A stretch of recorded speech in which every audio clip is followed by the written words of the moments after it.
Dun dun dun dun dun dun dun dun dun. This movie was good from a certain point of view. Our point of view, which is what matters. Yes, we saw Rise of Skywalker. We saw Rise, the return of Palpatine. Yes. Emperor Darth Palpatine. So we're not going to do our traditional formats.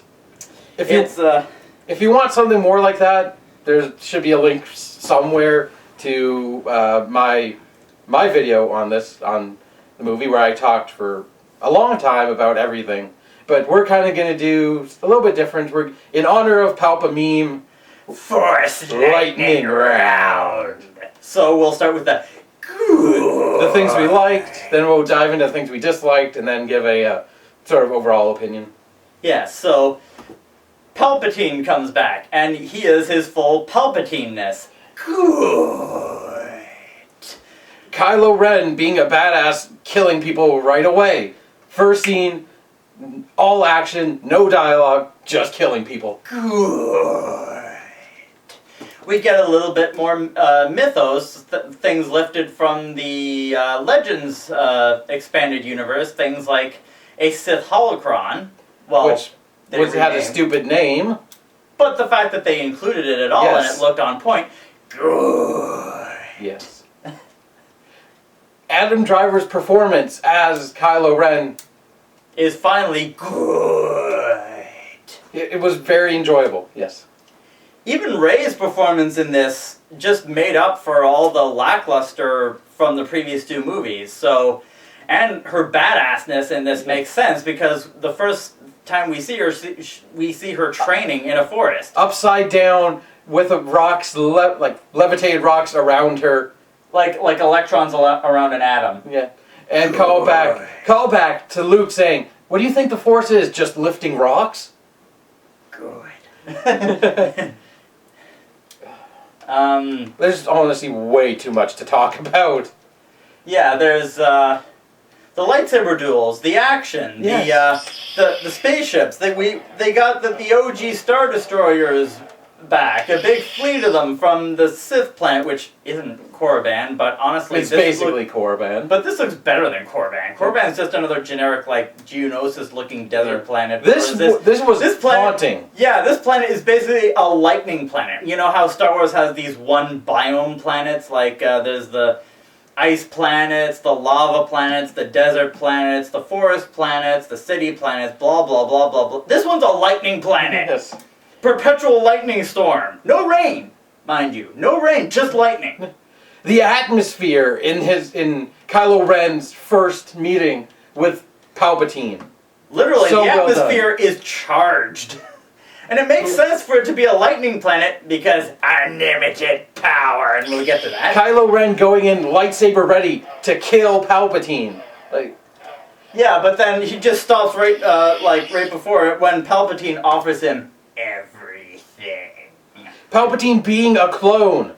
Which again, ripped right out of the expanded universe. Yeah, and in a way that makes sense. He also cloned Snoke. Yes. He had a vat of Snoke clones. Yeah. Because he couldn't move. He was attached at the neck to something. Kind of like Davros in Doctor Who. So it made sense to have somebody who could work for him and actually... Actually, honestly, I don't even think Snoke was an individual person. He was a puppet that Palpatine was controlling directly. He had no mind of his own. He was just like an avatar for Palpatine. Makes sense. Yeah. All he wanted was the grandson of Vader. Even I am all the voices in your head. And then it cuts to Snoke's voice, and then it goes to Darth Vader. Doing that. And Lando's back. Lando. Each Star Destroyer has the ability of a Death Star in the final order. Like it makes sense for progression of Death Stars to have planet killing capabilities. Because that's all. More bang for your buck. That's all Palpatine's been obsessed with. Literally, more bang for your buck. Yep. And it was a freaking hell of a lot better than Starkiller Base. Man, that thing was stupid. Yes. Literally, like, one line, what General Hux, what is it? It was a General Pride, I believe, to General Hux. He's like, and we will make up for the mistake at Starkiller Base. Saying it right to his face. Yeah. Being like, you screwed up, that was a bad idea. And also kind of like a jab at The Force Awakens. Yes. Sorry about that. Sorry about The Force Awakens and that stupid Starkiller Base. Yes. We got to see the remains of the second Death Star on, I'm assuming it was Endor. Yes, they said it was in the Endor system. Endor system, but Endor is it might have been the Forest Moon because we saw Ewoks. We didn't see Ewoks in that scene though. No, and it didn't look like a forest moon, so it could have been another moon. Yeah, it could. He could have crashed over one of Endor's other moons. Yeah, the Endor's was a moon around a gas giant. Yes. That might have been just a second moon. Yes. The fact that the movie felt a lot more together than The Last Jedi, because everything leads to one goal. There's no story segments that eventually blend into each other. The whole movie is about one story with all the characters involved. Not only that, it fixes plot holes from all the previous Star Wars movies. All of them. All of the plot holes. Any plot hole you can think of, this movie fixes it. I mean, it doesn't fix things that aren't, bad things that aren't plot hole related, like it can't fix Jar Jar being Jar Jar. It can't fix the fact that Attack of the Clone Anakin's dialogue. Yeah, it can't fix the fact that Sand is so coarse, rough, and irritating, guessing everywhere. That's just a given. It can't fix how boring The Force Awakens was, but it fixes the plot holes, which is something good. It is something very good. The action had emotion, and the action told a story. And not only that, but the action was, I would argue, almost as good as the fight scenes in the prequels. I had that same emotion as Rey and Kylo battling on the Death Star as Obi-Wan and Anakin battling on Mustafar. Well, the remains of the Death Star, which another thing I gotta bring up, we get to see the remains of Palpatine's throne room. As symbolic, like... Yeah, they even had the musical cue, but like more on a lower, softer tone, but it was there.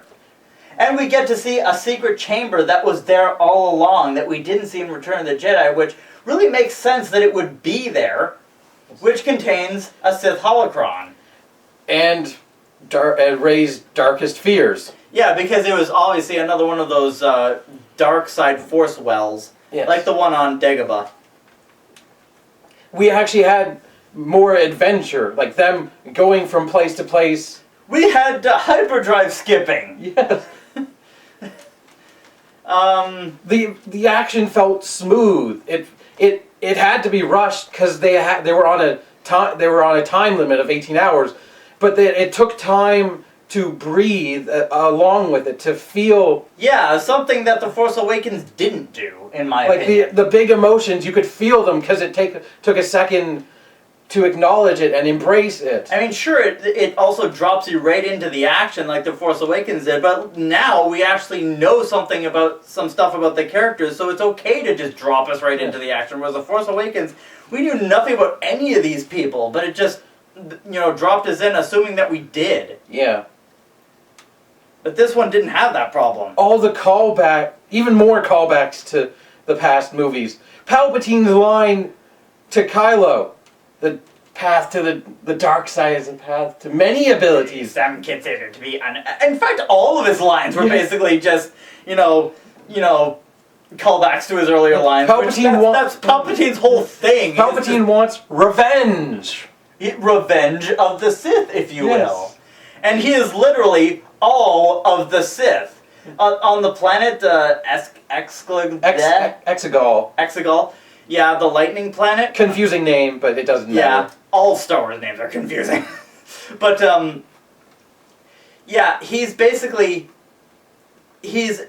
within him, he has the spirits, the souls, if you will, of all the previous Sith Lords who take the form of these just, in cloaked figures, just, chanting around in the big, chamber with the super, awesome looking freaking throne that puts the throne of swords in Game of Thrones to shame. Shame. But yeah, something else that you may not have noticed that I picked up on, the things they were chanting, the tune they were chanting, the language they were chanting it in, Darth Maul's theme in Phantom Menace. Not the Duel of the Fates part, no. But just when he's just lurking around. I didn't pick up on that. That's what they were chanting. So it basically explains not only fixes plot holes, it deepens the lore by showing us that Darth Maul's entrance theme, the Phantom Menace, that was the Phantom Menace. The language of the Sith. That's also what we learn more about. The language of the Sith. That's what the Sith holocrons, C-3PO was able to translate it, but because of his programming, because it's always because of his programming, he wasn't allowed to translate it, so they had to kind of wipe his memory to reboot everything so he could. Because of the Republic. Another nod to the prequels. Yes. The laws set by the Republic still are a factor. Yes, because he was built during that era. Yeah. And that's another, problem with that. A theme about the prequels that the Jedi were so closed-minded about the dark side that they wouldn't even allow any knowledge of it to exist. They were scared of it, just like Luke was in his adulthood. And that's why they lost to it. And that's why because they feared it. Yeah. And that's what led Luke down, or at least Anakin and Kylo. Sorry. Yes. Well, Kylo was they were both manipulated. Yeah. And we get Luke's Force Ghost. Luke's Force Ghost. He just Rey is really, really mad about learning. Okay, so we have to talk about this spoiler. Spoiler alert in 3, 2, 1. Rey is a Palpatine. Rey is the granddaughter of Emperor Palpatine. Yeah. Wrap your mind around that one. Yeah, I mean, I'm assuming, I guess, when he was Senator Palpatine, he could have, had a fling with someone. Yeah. Because at that time he was doing the whole charming gentleman thing, so it's very easy to believe that somebody would have, And it makes sense for Palpatine as an arrogant, evil character to have somebody relate to him rule even if he can't. And I guess the fact of why he didn't, pursue his family after he executed Order 66 is the same reason why it took until the original trilogy to go after Luke. They went into hiding. Yeah, I think they were hiding on Jakku. Yeah, basically they did what Obi-Wan, Yoda did with Luke and Leia. They went into hiding. Initially, I missed the line where Kylo Ren says, "Your father was the son of the Emperor." Originally I didn't, I missed that line. So in my review of it, I was like, I can't remember which of her relatives, because I missed that line of your father, my mother, the daughter of Darth Vader, your father, the son of the Emperor. Oh, and we get to see Leia's lightsaber. They acknowledge that she trained as a Jedi. Ripped right out of the expanded universe again. Yeah. And Luke, training her. Yeah, and then Luke gives that lightsaber to Rey. Because Rey wants to throw away after she finds out. Again, kind of as an apology for The Last Jedi. She was about to throw the lightsaber into the burning, smoldering flame of the crashed TIE fighter. Kylo Ren's TIE fighter that she took. But then Luke's Force Ghost hand just... I love his line. He's like, the weapon of a Jedi deserves more respect. Yeah, basically just an apology for his intro in the last movie. Yeah. Oh, we have to talk about the scene beforehand. The big fight scene. Yes, everything the remains of the Death Star. Yes, everything leads to this fight scene. It's like, it's also an apology for The Force Awakens. Yeah. Because in that, people were complaining, oh, why can Rey beat Kylo? In this, just like then, just like now, he was holding back. He knows he could defeat her, but he doesn't want to. That's the biggest thing. He wants her to join him. That's the whole thing. Palpatine is manipulating him, saying he wants her dead. He wants Kylo to kill Rey.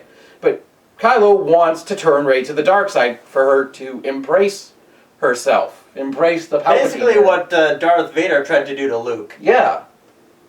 So in this fight scene, she gives in. She is so mad. In an earlier scene, she used Force lightning. By accident. Unintentionally. And she thought that she'd killed Chewie doing so because the First Order captured him. But it turns out that wasn't the it was a ship fake out. The ship she blew up wasn't the one he was on. Yeah. This is not the ship you're looking for. No.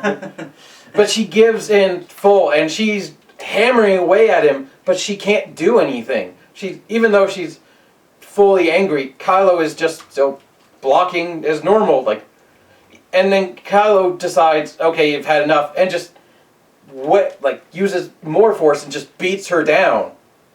He puts her on her knees. She can't do anything. Something else you might not have picked up on. I think in that initial fight scene, he doesn't activate his lightsaber until halfway through the fight. No, I noticed that. He just holds his hands behind his back and dodges. I noticed that. That's a straight callback to The Last Jedi. And Luke Skywalker did that to him. Uh-huh. Because he was a Force ghost, or no, he was a projection. So he just didn't ignite his lightsaber right away. Even Kylo Ren tried to cut through him, and it did nothing before he activated his lightsaber. That brings me to another thing, the projection. Another bit of a spoiler, though this one's not as surprising. Yeah. Leia sacrifices herself to save Ben. Basically, yes. She uses the last of her energy to do something similar Luke did, except instead of to taunt Ben, she gets inside his head and triggers his light side, his memories, his good memories of his family, and suddenly he's cleansed. He's redeemed. He's just like... It starts it. Yeah. It's the start. And in that, he gets distracted, and Rey... He drops his lightsaber. Yeah. Rey picks it up and stabs him through the abdomen, pretty much right where he stabbed Han. Yeah. The idea where he stabbed Han. And something else that's been mentioned, that some other YouTubers have mentioned before this movie came out, about Rey's lightsaber fighting style, it's very stab-based. Yeah. No other Force users do that except for one. Palpatine. We saw in Revenge of the Sith, that was his fighting style. Yes, that. Right? Spinning around and stabbing. All the other Force users, Jedi and Sith alike, it's very slashing. Yeah. Swiping. And even Kylo Ren goes... Spinning. He strikes, even at one point, I don't know if it's to taunt her or not, but he switches throughout the movie into a backhanded stand. Galen Merrick style. Galen Merrick, yes. But, and he's just... But his style is much, more like a Skywalker style. It's very hammered down like this. That's a very Skywalker way of fighting. Whereas Rey's way of fighting, stab, jab, twist. She doesn't have proper experience on what to do in a fight. Because Luke couldn't train her. She'd been training with a staff her whole life on how to defend herself. And we'll get to that staff at the end. Yes. But at that time, Rey stabs him is when she finally realizes, oh crap, Leia. She realized she's connected. Another thing through the movie, their connection stays to the connection created by Palpatine. We need to mention something, an earlier scene when they were picking up the trail that apparently Luke was on before he sort of gave up. of trying to find the another holocron. On another desert planet. This one they were having like sort of a Mardi Gras style. It was party. Mardi Gras. It reminded me of the scene at the end of The Phantom Menace where they're all like after Qui-Gon dies, they're having a celebration after the. Brief little thing. Another thing lifted. It was just very hand wave kind of thing, but it was absolutely lifted from the Expanded Universe novels, though I think the time frame may be different. They mentioned that it's a celebration that happens only once every 42 years. There's a novel which, in the Legends books, that had a similar celebration, though it wasn't on as much of a backwater planet. I think it was more like once every 7 years, but regardless, the idea is still the same. Yeah. And their connection is stronger than ever where they can actually interact with each other now. I also need to mention on that planet they fall into some quicksand which leads them into an underground tunnel. Which is hilarious. It's like the movie tries to linger on that scene like, oh, the movie's over. It just lingers like, I could see the end putting that right there. This is because of all the reviewers we watch who do that gag. Yeah. But like, I was thinking in that moment, that's like Pokemon Mystery Dungeon. That's just like... But we also have to... cue Foxy and Ben, and, Ben... The search for the toilet. Yeah. But watch our Let's Plays. Also, another thing, Rey has the Force Heal. Yeah. She first used it on this worm, the sandworm creature, which, like... had eaten the guy they were looking for. Well, no, he was just bones, so I don't know if he... like, there wouldn't have been, like, bones left behind if he'd eaten it. I think the guy probably just killed himself. Mm. Or just starved to death or something. He was a Jedi hunter. I kind of missed that in my initial thing. An Inquisitor. A retired Inquisitor, probably. Yeah. More callbacks to Star Wars lore. But yeah, she healed this serpent creature, and then it just sort of slinked away and showed the opening to the cave. And they explained specifically she has to transfer some of her life force to it to heal it. Which plays a big part. Yes. Foreshadowing. Yes. Force shadowing. God damn it. Which brings us back to her almost killing Kylo Ren. But she uses the same technique again and heals his wound. Because she snapped out of her rage at the idea that Leia, her mentor, Leia was teaching her. Yeah. Because this movie specifically takes place a year after the Battle of Crait. It's not said in the movie, but I read that it takes place a year after. Kind of like Return of the Jedi took place a year after Empire Strikes Back. Yes. But, so she heals Kylo and then runs away to the scene we were just talking about with Luke, where Kylo has a vision of Han Solo. And this is what brings him back to the light. Yeah. The talk he has with Han Solo. The fact that they used the exact verbiage from their scene in The Force Awakens. To the point where in my first seeing of this, I kind of thought he would activate his lightsaber again. Just like repeating what The Force Awakens did. But no, he embraces the light. And one of my favorite moments, he chucks it into the ocean, killing Kylo Ren. Reviving Ben Solo. Like that's like physically and also metaphorically killing that part of himself. Darth Vader, all over again. Jason Skywalker, but he is basically Jason Solo. Solo, sorry. Yeah. Darth Caedus. Darth Caedus, yes. He is that, but he's redeemed where Darth Caedus was not. Well, Darth Caedus was almost redeemed. It's complicated. Yeah.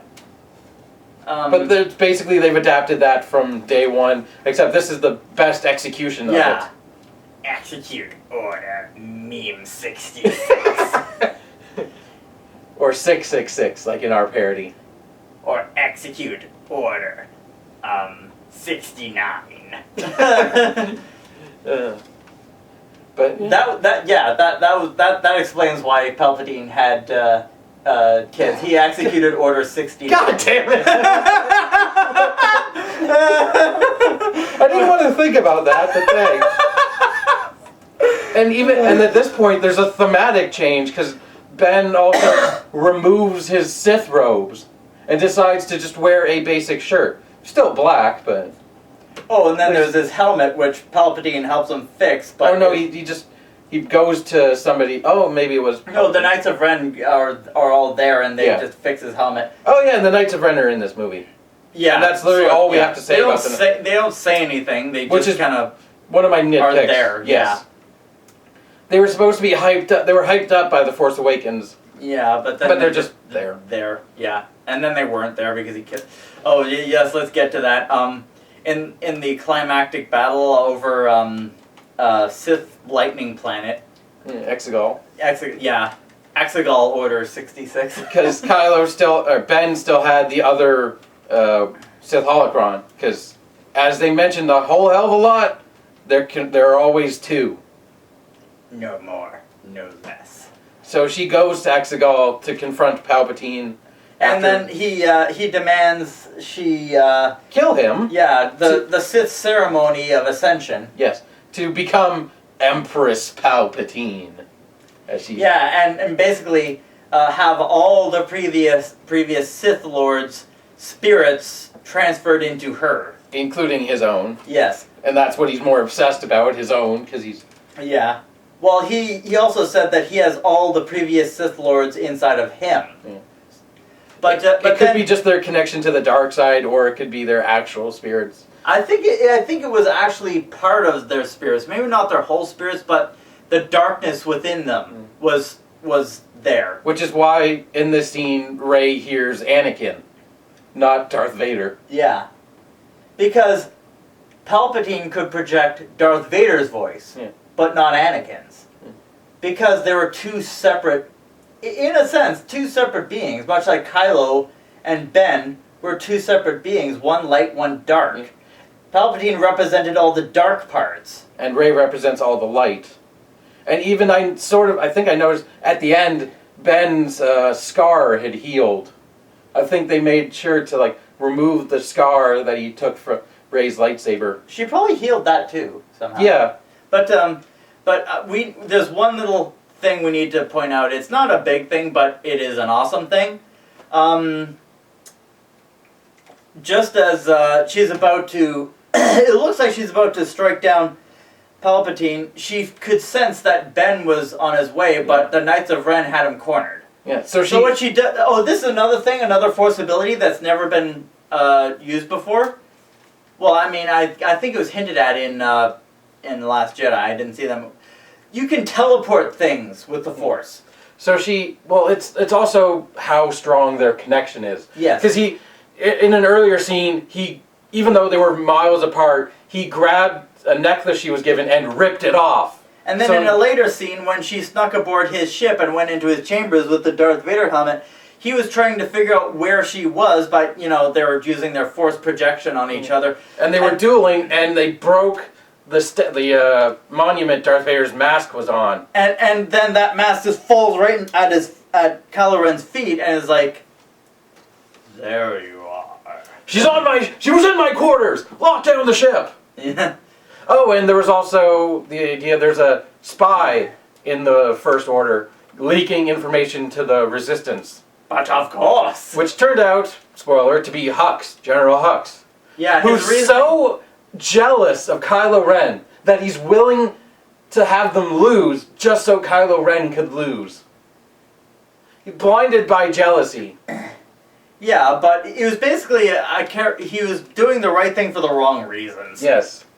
But still, he kinda got a heroic sacrifice. Kinda, sorta. Kinda, because one of the other guys, General Pride. What an appropriate last name, General Pride. And it's also a brief mention. Palpatine said he had served in the original Empire. Yeah. As a much younger... he was probably on the second Death Star, I imagine. I'd have to go back and check. It's like, wait, who would that have been? But was he on screen at any point, like the character? But I think I would remember it if the name General Pride had come up. It makes sense, because pride is Palpatine's biggest weakness. Yeah. Again, we need to get back to the little moment. Yeah. And Hux dies because pride is an asshole. Yeah. But I need to get back to the moment, the climactic battle when Leia hides the lightsaber. Rey puts her lightsaber behind her back, which then she teleports to Ben, who pulls out his lightsaber, and the best thing he could have ever done. The Han Solo shrug. He finally acknowledges his ancestry and just goes to town, starts killing the Knights of Ren. Again, killing the last piece of Kylo Ren. Yeah, metaphorically and physically. But before that, he was doing more Han Solo things with a blaster. Boom, boom, boom. Well, of course, he didn't have a lightsaber anymore. Yeah, not at the moment, but he had a blaster, and he was Han Soloing that blaster. And then, so the end. Yes. The biggest Palpatine moment Palpatine could ever have. Yeah, when both Rey and Ben confront Palpatine, he absorbs their life energy. Yeah. And to, regenerate himself to his unlimited power. And then he just frickin' does this and force lightnings the sky. The entire, battle is taking place in the sky, not in space, just in the upper atmosphere. And he just frickin' force lightnings the entire sky. All the ships, everything, just start getting fried. I love the visual of him reviving, because throughout the movie, his eyes were cloudy, like he wasn't, like his clone was degenerating, basically. Yeah. And in this moment, his body was reviving. The first thing to go are the Sith eyes. I love that visual moment. Originally, his fingers were all gnarled up and kind of he was decomposing. Yeah. But now they just regenerated, and he's he didn't look like young Palpatine in Phantom Menace, but he looked like, he was also didn't have all that scarring that he did after, Revenge of the Sith. He just kind of looked like a grayer version of his cloaked Darth Sidious in the prequels. Yeah, of course he immediately puts on the fancy red robes. Of course, he's that arrogant that he was like, "Oh, time for a wardrobe change. I could kill everyone, but I would rather put on my fancy robes." And then force lightning in the sky. Oh, and there's also the sort of, I think I'll get into the resistance part in my dislikes, but... and then Rey at the end, he pushes Ben away, and Rey channels... He outright says, the line is important too, that as I fell at the hands of your grandfather, you will fall like I did. So basically just his arrogance in that he could have just force lightninged him to death right there, but instead he just force pushed him off of a ledge and didn't bother to check if he'd finished the job. He didn't. And that came back to bite him in the ass, because Rey ends up channeling all the Jedis of the past to defeat Palpatine, to force his lightning back onto him. Mace Windu style. Yes. Yeah, but he takes both Leia's lightsaber. She does. She takes both Leia's lightsaber and the Anakin, Luke, whatever lightsaber, the OG lightsaber, and just X shape like this, very similar to how Anakin had held the Dooku's lightsaber and his right up to his neck. But instead of doing that, she Mace Windu's it, where she just pushes the lightning into his face. Except that this time, instead of just scarring him, he just disintegrates because he is channeling so much force lightning now that it all goes back to his face. And he just explodes, destroying the throne, killing all his supporters, leveling everything. Yeah, and doing this kind of kills Rey. She uses up all her energy, but What a twist! It seems Ben's not quite dead, but he's severely injured, and he's limping. Limping, like he did in The Force Awakens after he got shot by the blaster bolt. And he does a Force heal, brings Rey back to life, but since he was already, like, half dead, he sacrificed himself to bring her back. Yeah. And which allows Leia to pass on as well. Yeah, basically, we got a little bit more world building about how Force ghosting works. Yeah. Since part of her spirit was locked into Kylo Ren, or not Kylo Ren, I mean Ben, whatever. Yes. Ben Solo. When he Force ghosted, disappeared. Yeah, she did. Her body did. She was already dead, but her body then got to... And this basically wins the war for them, because it's such a cool scene of like all the ships, all the Star Destroyers. Basically, like in Independence Day, the first one, when they destroyed the mothership, all the city-sized ships start crashing. Basically, it looked like that. Yeah. Like one of them starts crashing like near Bespin, and like, whoa, that was a close one. It almost hit the freaking city. And then another one. You know what? In The Force Awakens on Jakku, the crash Star Destroyer, another one crashes right down next to it. Yep. and then the movie ends with Rey going back to Tatooine, to Luke's original home, and burying the Skywalker legacy. Burying Anakin's lightsaber, burying Rey's lightsaber. No, burying Leia's lightsaber. What did I say? Rey's. Oh, sorry. And then we get to see... maybe the best, reveal of all. The top of her staff was a yellow lightsaber from the very beginning. She just takes and it's yellow. It's yellow. It's yellow. This is the first time we get like an in movie yellow lightsaber that's like not animated. Yeah. And then this old lady walks up to her or something. She's like, it's been so long since somebody's been here. Who are you? Rey. Rey who? And I had the Doctor Who theme song playing in my head at that moment because that's a common trope in Doctor Who's. She looks to the Force ghosts of Luke and Leia. Luke and Leia, yes. And turns back and is like, Rey Skywalker. Yeah.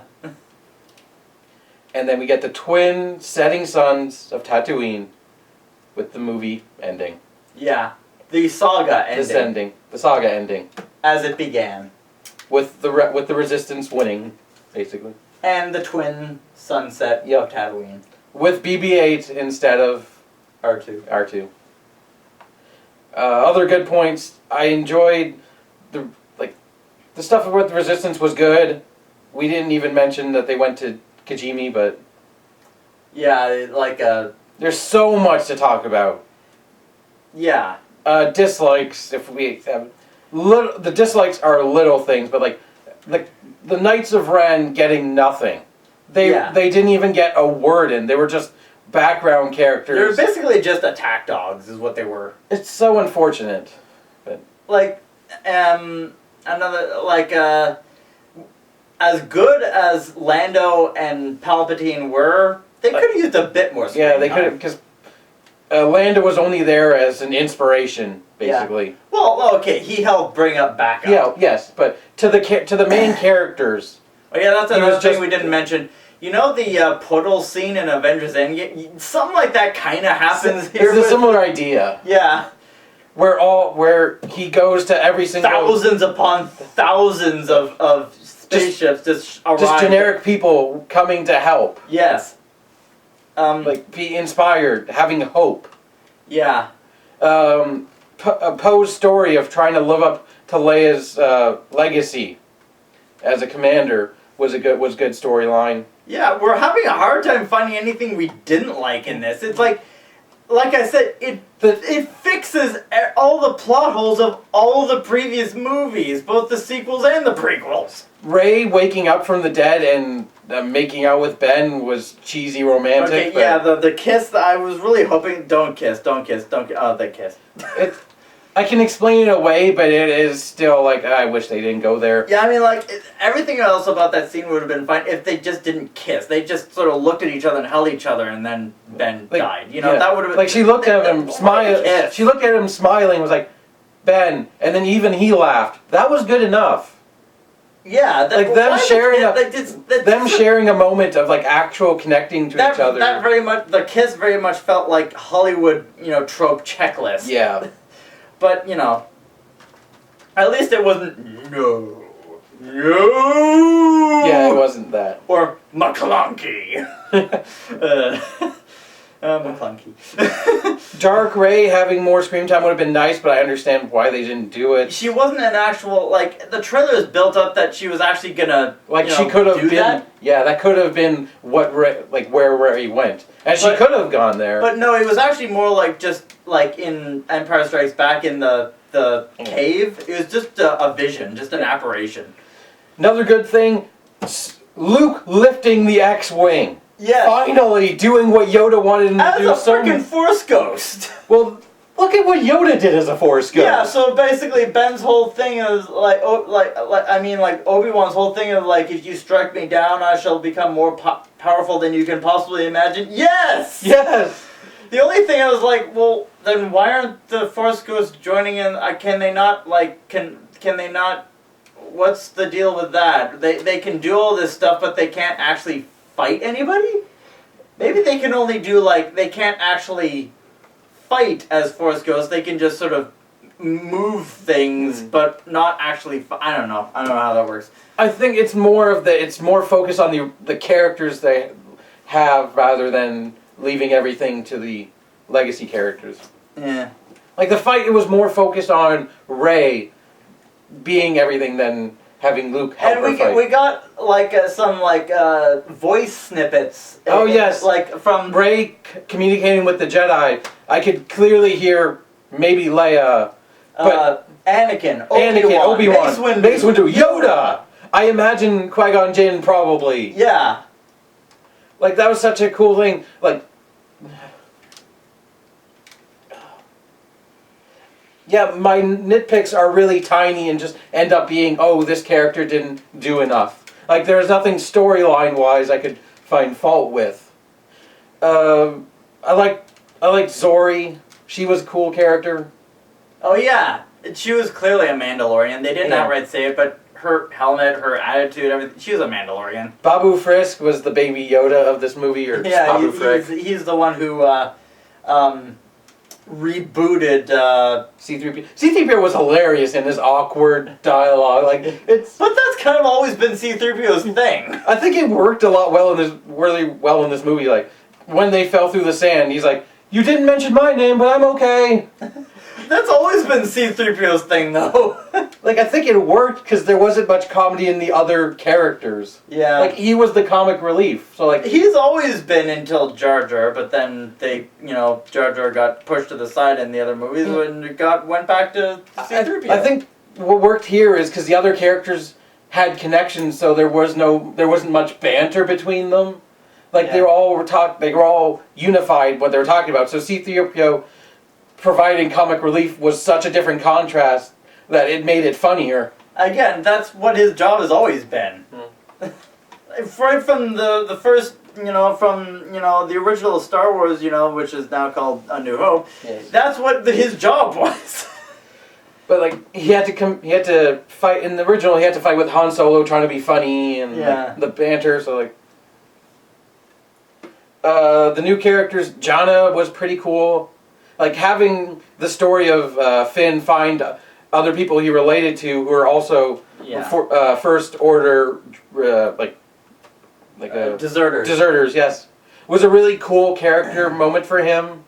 Like him finally being like a confident rebel soldier or resistance fighter, as opposed to like the really weak character. Oh, speaking of comedic banter, Poe's backstory and Finn's reaction to it. Yeah, you were a spice herder? Spice runner? You were a stormtrooper, and then Rey's like, You were a spice runner? You were a scavenger? We can do this all day. The dialogue was really fun. That's another thing. The dialogue felt natural. Like these characters, they talk to each other like people talk. Or at the very least, like their characters talked before. Yeah. Lando was still very much Lando. He talks like Lando. And Palpatine, well, good.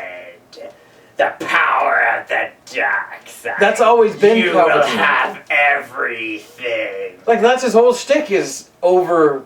The power of two shall become shall one. Revive the one. The one. Yeah. Basically, paying off the whole Darth Plagueis yes, that thing. too. Like, we finally got to see how the whole Darth Plagueis, save people from dying thing works. Yes. Like, so many callbacks. Like, this movie is filled with callbacks to every single part of Star Wars mythology. Yeah, and unlike in The Force Awakens, it didn't feel very much intended forced. Yeah. And not only did it not feel forced, not only was it like both funny, emotional, and meaningful, it filled in plot holes. I cannot emphasize this enough. I cannot say this enough time. It fixed every single plot hole you could think of in all the previous movies. How do you do that? By actually caring about the thing you're working on. Even then, like, how? How did they fix all the it's one thing to write a well-contained, self-contained movie. It is another thing to write a movie that fixes all the plot holes of all the previous movies in one fell swoop. How do you do that? I don't know, but they figured out how to do it. With unlimited meme power. Okay, I think we've talked. We could go on. And honestly, it's the only Star Wars movie. Oh, okay. Only Star Wars sequel movie. Sequel trilogy you need to watch. Well, from a certain point of view. I know that there are a lot of people who went into this and really didn't like it. And a lot of people who still like The Force Awakens and Last Jedi. It's fine. It's fine. I'm going to try to change your opinion. But you are wrong. And we like the prequels, and we like this, so, well, yeah. Maybe we're just coarse, rough, and irritating, and we get in everywhere, but, we own it. Yes. I'm willing to sit there completely forgetting about logic and just engross myself in the story. Whether it's coarse, rough, and irritating, gets in everywhere or not. Yes. Before we started filming this, we were gonna do the good and the new, but I could not think of any news. Yeah.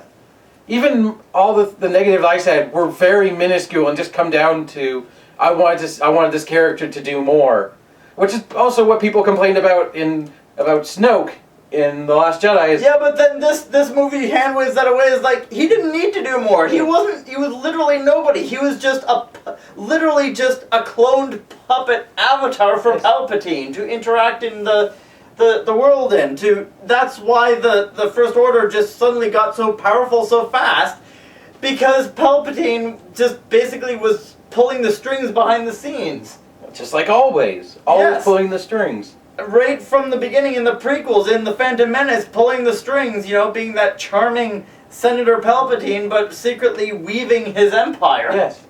And I think this was the best these characters had given performances in this sequel trilogy. Yeah. Like, this was as strong as these characters had been. Like, Kylo Ren as strong. He didn't have as many lashes out, but he was still really strong in standing there as the big bad. Until he was not the big bad. Until he was redeemed. Yeah. And all the other characters were as strong, the strongest they've been. Also, that opening crawl, there was no subtlety at all with that. It was just the dead speak. Yes. You go in right away and I'm like, okay, they're going there. That's just the opening crawl. You're like, okay, they're going there. Just no subtlety whatsoever. The dead speak. Palpatine rises from his grave. He wants revenge. Yeah, revenge of the Sith, if you will. Yes. Literally revenge of all the Sith, because he just outright said to Rey, "I am all the Sith," and she just replies, And I am all the Jedi. Like it ties in, it fills in the loops of Rey's complicated backstory on what people thought they were going to go this way, that way, X amount of ways. Nobody saw her being a Palpatine coming. Okay, well, no, people did make that prediction. Like I said, a lot of YouTubers, they picked up on the fact of her fighting technique. Yeah, okay. Stabbing with the laser. No one else does that. No other Force user does that. Fights like that. Admittedly, I didn't see it until I saw the Force lightning, and then I started to piece together. And I'm like, I was the first time I saw it. I was, for lack of a better word, I was shocked when she used Force lightning. I mean, other dark side users have used Force lightning. Count Dooku being a prominent one. The only reason Darth Vader never did it was because his robotic, hands, you need to channel it through real flesh hands. Yeah, and she was never taught about it. She didn't know anything about it. Luke probably never... No. Just like Yoda did, Yoda never told him about it. He didn't tell Rey about it. Yeah, but... so her using it was a surprise to her and me, but then I had the inkling before Kylo Ren finally said it. No, but before this movie came out, like, even just after The Force Awakens came out, there was a lot of, prominent theories as to who Rey was. Obviously, there was a theory she was a Skywalker. There was a theory she was a Solo. Yes, there was a theory she was a Kenobi, but one that seemed to stick around a lot and got a lot of people thinking was, what if she's a Palpatine?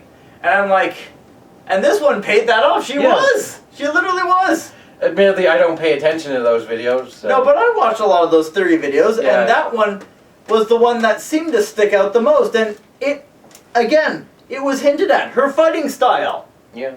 The stabbing and jabbing and twisting. Only Palpatine did that. No other Force user did that, light or dark users. I think we can wrap up. We've talked for a long time. Yeah, so... I could talk for longer. Also, I got a Star Destroyer plushie. Yes.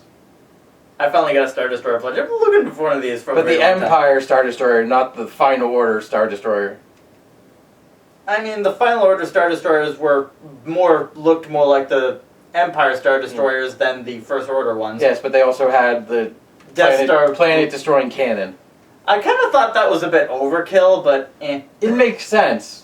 It's a progression. Like, how else would he command a new empire? But, of course, have so many weapons that people would be forced to kneel. Yeah, because, like, all the previous super weapons, there's just one of them, and you just blow up that one, and then... This one, there's an army of them. Yeah. Also, you wanted to talk about Palpatine's biggest weakness. Yes, his hubris. As his Luke, Captain Pride. Yes, as Luke so eloquently put it, your overconfidence is your weakness. And he replied, your faith in your friends is yours. And that, both of those things were paid off here. Yes. With the theme of the First Order and the Final Order or whatever, their strength is making the Resistance think they're alone. Palpatine's weakness, as we see several times in this, is that he cannot resist the urge to gloat. Even when everything is going as planned. As soon as he sees Rey just stand up and to face him again, he had the First Order basically fried. He was frying the First Order literally with the Resistance, whatever. And the First Order at the same time, kinda. Everyone, just everything. He had all this power, just, all he would have had to do is just, oh, you're up. Yeah. But he didn't do that. He stopped and started gloating some more. But that's the thing with Palpatine. That's why he always loses. He cannot resist the urge to gloat. Yep. And he underestimates his enemies. He's like, oh, nobody can stop me now. I am all powerful. I am everything. And speaking of, for the fact that this is owned by Disney and something else that's owned by Disney, I am inevitable. And I M. Ray. Yes, exactly. Basically, that's literally what she did. Just without the Infinity Gauntlet. Just, basically, that's basically what happened. It's just Thanos and Iron Man, Palpatine and Ray. Yep. Although Iron Man isn't related to Thanos that we know of. In comic books, who knows? Who freaking knows? Alternate universe. Yeah. Yeah. This also really made me want lightsaber toys. It really made me want. Have we ever not wanted lightsaber toys though? No. But this just makes us want more. Yes. At least 2 more. Like, I want Rey's lightsaber and actually be yellow. Like, if they're gonna make it a toy, be accurate. Yes, obviously. And they haven't released any yellow lightsaber toys ever. Yeah. And Leia's lightsaber, maybe. Yes, Leia's lightsaber. But definitely Rey's. Yeah. The yellow one, yes. I still don't have a proper Mace Windu lightsaber. I kind of want to find They one. re-released one. Like, it's on shelves available. Like, I've seen it in Toys R Us, like because I have that one you gave me, the concept art one. Yeah. But no, I mean one like this. That's actually not like. No, they released it in the slightly cheaper electronic style. I don't want one of those. I want one of these. I want one like this. A good one. But yeah. So. You want to go see this movie. You want to love Star Wars again. You want this, don't you? Take it. Strike me down. And your journey towards the movie theater will be complete. Okay, thank you for watching. I've been Ace doing an impression. Darth Emperor Ace. Palpatine. Darth Ace. Darth, I am all the Sith. Unlimited power. And I am the Jedi. Join us. Also be lame. And keep it weird. And then Ace up your Steve Pipe. Start a story. Yeah.